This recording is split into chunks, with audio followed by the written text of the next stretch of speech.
தமிழுக்கு நிகர் தமிழே, தமிழனுக்கு நிகர் எவரே. 2 அடியில் நம்மால் எதுவும் செய்ய இயலாது என்று எண்ணும் மனிதனிடத்தில் 2 அடி குரலில் எதையும் நம்மால் செய்ய முடியும் என நம்பிக்கையை ஊக்குவித்தது திருக்குறள். வணக்கம் குழந்தைகளே. வணக்கம் பகலவன் ஐயா. இன்னைக்கான குறளை நம்ம பார்ப்போமா? ஓ, பார்க்கலாமே. சரி, பாடத்துக்குள்ள போலாம். இன்னைக்கான குறள் அதிகாரம் 56, கொடுங்கோன்மை. குறள் எண் 552. வேலொடு நின்றான் இடு என்றது போலும் கோலொடு நின்றான் இரவு. ஐயா, நீங்க சொன்ன இந்த குறளோட பொருள் என்ன?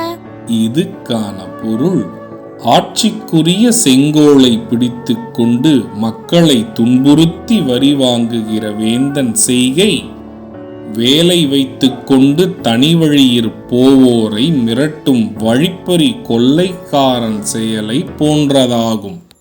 இதுக்கு ஒரு உதாரணம் சொல்லுங்களேன்.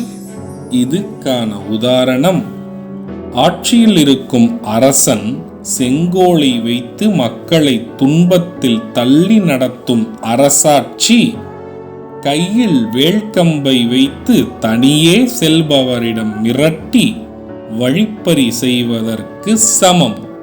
நான் சொன்னது உங்களுக்கு புரிஞ்சுதா தீரன், இலக்கியா? நல்லா புரிஞ்சுது ஐயா. இனி இந்த குறள் எங்களுக்கு மறக்கவே மறக்காது. சரி பசங்களா, நாளைக்கும் இதே மாதிரி சுவாரஸ்யமான குறளை பார்ப்போம். நீங்க வீட்டுக்கு போன உடனே என்ன பண்ணணும்? இன்னைக்கு நாங்க படிச்ச குறளை அப்பா அம்மா கிட்ட சொல்லி காட்டுவோம்.